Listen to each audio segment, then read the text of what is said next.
तो क्या होगा अगर कभी फाइट हो जाती है भैरवा और बालवीर के बीच में? आखिर कौन जीतेगा और कौन हारेगा? तो अगर आप भी इस सवाल का जवाब जानना चाहते हैं तो वीडियो में एंड तक जरूर बने रहें। तो सबसे पहले बात करें अगर हम स्ट्रेंथ की, तो अगर बालवीर की स्ट्रेंथ की बात करें तो देखो बालवीर की स्ट्रेंथ बहुत ही ज्यादा है, क्योंकि बालवीर ने अपने स्ट्रेंथ के दम पर प्लैनेट को मूव किया है, जिससे पता चलता है कि बालवीर बहुत ही ज्यादा स्ट्रांग है रॉ स्ट्रेंथ के बेसिस पर। लेकिन अगर दूसरी तरफ भैरवा की स्ट्रेंथ की बात करें तो भैरवा की स्ट्रेंथ इतनी अच्छी नहीं है और वो एक नॉर्मल ह्यूमन है, तो जाहिर सी बात है कि उसकी स्ट्रेंथ बालवीर जितनी तो नहीं होगी। हाँ वो नॉर्मल ह्यूमन के कंपैरिजन में काफ़ी स्ट्रॉन्ग है, बट वो इतना भी स्ट्रॉन्ग नहीं है कि बालवीर के स्ट्रेंथ को मैच कर सके। तो इसलिए स्ट्रेंथ वाला राउंड जाएगा बालवीर के नाम। अब बात कर लेते हैं स्पीड की। भैरवा की स्पीड की बात करें तो देखो भैरवा की स्पीड अच्छी है, क्योंकि भैरवा के पास उड़ने वाले जूते हैं जिनकी मदद से भैरवा काफी फास्ट फ्लाई कर सकता है। लेकिन दूसरी तरफ बालवीर की स्पीड की बात करें तो देखो यार बालवीर की स्पीड बहुत ही ज्यादा है, क्योंकि बालवीर स्पीड ऑफ लाइट के थ्रू ट्रेवल कर सकता है और वो टेलीपोर्ट भी हो सकता है। अगर टेलीपोर्टेशन की बात ना करें तब भी उसकी स्पीड बहुत ज़्यादा है, क्योंकि लाइट की स्पीड बहुत ही ज़्यादा है और इतनी स्पीड भैरवा की नहीं है। भैरवा इतना फास्ट कभी हो ही नहीं सकता। उसके जो उड़ने वाले जूते हैं उनसे वो फ्लाई कर सकता है, लेकिन उसकी फ्लाइंग स्पीड इतनी भी ज़्यादा नहीं है कि बालवीर की स्पीड को मैच करे।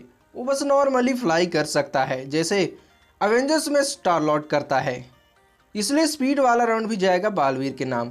अब अगर बात करनी ड्यूरेबिलिटी की तो देखो ड्यूरेबिलिटी के मामले में भैरवा काफ़ी स्ट्रॉन्ग है। अब हाँ भैरवा उतना ज़्यादा स्ट्रॉन्ग नहीं है क्योंकि वो एक नॉर्मल ह्यूमन है। अब भले ही वो कर्ण का पुनर्जन्म है लेकिन उसके पास कर्ण की पावर्स नहीं है, जिस वजह से वो ज़्यादा स्ट्रॉन्ग नहीं है। बट हाँ उसका आर्मर काफ़ी ज़्यादा स्ट्रॉन्ग है, इसलिए तो अश्वत्थामा के डेडली अटैक से भी बच जाता था, उसे ज़्यादा चोटें नहीं आई थी और वो अपने टेक की मदद से ही खुद को काफ़ी जल्दी हील भी कर सकता है। तो हाँ भैरवा के पास अच्छी हीलिंग फैक्टर है और वो अपने आर्मर की वजह से ड्यूरेबल भी बन जाता है। लेकिन दूसरी तरफ बात करें बालवीर की ड्यूरेबिलिटी की तो देखो भाई बालवीर की ड्यूरेबिलिटी बहुत ही ज़्यादा है, क्योंकि उसे हार्म तो किया जा सकता है लेकिन वो अपनी पावर से काफ़ी जल्दी हील हो जाता है। और वैसे भी जब तक उसके पास उसकी पावर्स है तब तक उसे हार्म कर पाना बहुत ही मुश्किल है।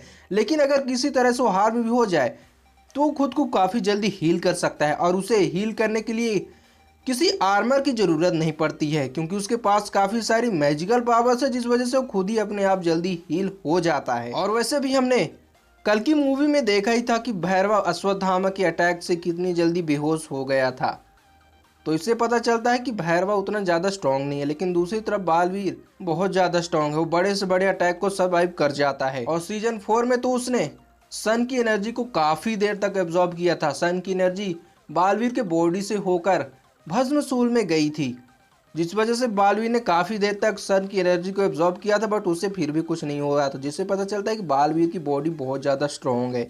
तो इसलिए ड्यूरेबिलिटी वाला राउंड भी जाएगा बालवीर के नाम। अब लास्ट राउंड है स्पेशल पावर्स। बालवीर के स्पेशल पावर्स की बात करें तो देखो यार बालवीर के पास बहुत ही ज़्यादा स्पेशल पावर्स है, इतना कि जिनके बारे में हम कभी सोच भी नहीं सकते हैं, क्योंकि बालवीर के पास डिफरेंट टाइप के मैजिकल पावर्स है। इसके अलावा बालवीर के पास पांचों एलिमेंट्स तक की पावर्स है।